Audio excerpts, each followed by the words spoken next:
Leemos en el Evangelio de Juan, en su capítulo 1, texto 1. En el principio era el Verbo, y el Verbo era con Dios, y el Verbo era Dios. Cuán asombroso es el comienzo de este Evangelio.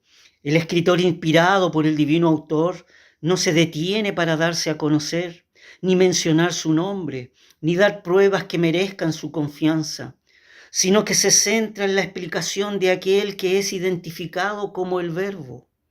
Era preciso echar mano de un nombre distintivo de Cristo para manifestar así su preexistencia eterna.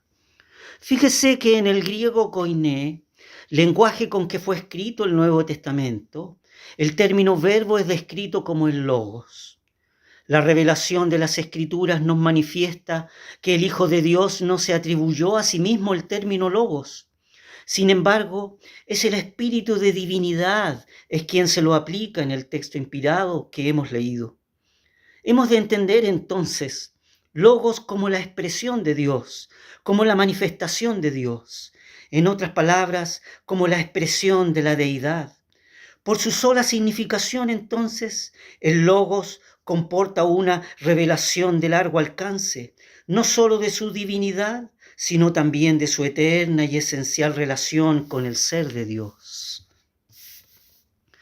Hemos de fijarnos entonces en las sublimes declaraciones con que comienza este maravilloso evangelio. Hay tres aspectos notables que hemos de apreciar. Primero, la eternidad del ser del Señor Jesús. En el principio era el Verbo. ¿No se ve aquí una referencia evidente a las primeras palabras del libro de Génesis?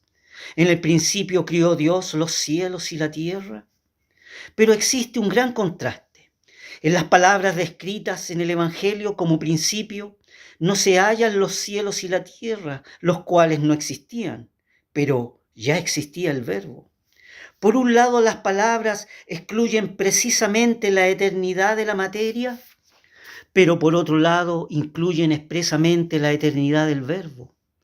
El apóstol así toca la cuerda de la sensibilidad para mirar sobre la expansión de la eternidad mucho más allá de las cosas creadas, pero en la cual el Verbo ya existía.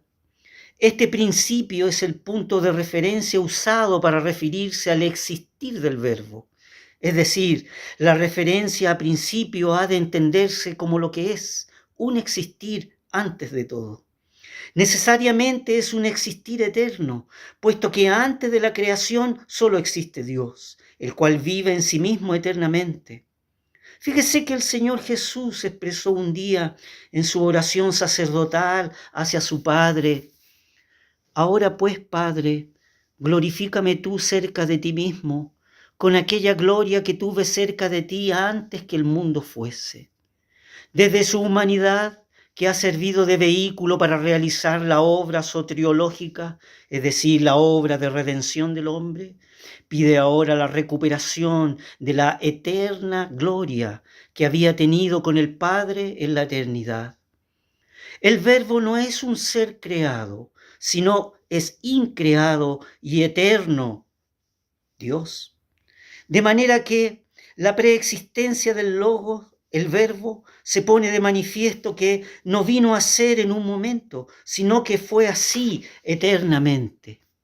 Por esta razón, puesto que el Verbo está ligado con el principio, claramente debe entenderse como una existencia atemporal, donde el vocablo principio no puede vincularse con el origen de algo, sino que ha de vincularse con la eternidad sin principio, es decir, aquel Verbo era. Se hace notar que el principio desde donde se revela no es un comienzo, sino la visibilidad temporal de lo eterno, donde la atemporalidad se manifiesta y donde el tiempo no corre. Como segundo aspecto vemos la personalidad del Señor Jesús. El Verbo era con Dios. Esta cláusula es posicional. Nos expresa la situación del Verbo en relación con el Padre. Se trata del único logos divino, es decir, se tiene aquí un sentido de orientación o dirección. El significado adquiere una mayor precisión si la expresásemos como cerca de, junto a. Es decir, el que eternamente existe como verbo debe su personificación a la relación que tiene con el Padre, el ser de Dios. Por esta relación el Padre se distingue realmente del Verbo de igual modo. El Hijo se distingue del Padre por la filiación que lo constituye como persona. Lo pone junto a el Padre o frente a Él. Por lo tanto, esa relación de comunión no es opcional, sino que real y vital, en la que el uno no puede existir sin el otro. Es decir, el verbo, el logo, está con Dios en el sentido de relación junto a Dios. Ninguno de los dos está fuera del otro, porque ninguno precede al otro en la eternidad, ni lo excede en grandeza, ni lo supera en potestad. Existe un tercer aspecto, la deidad del Señor Jesús. El verbo era Dios.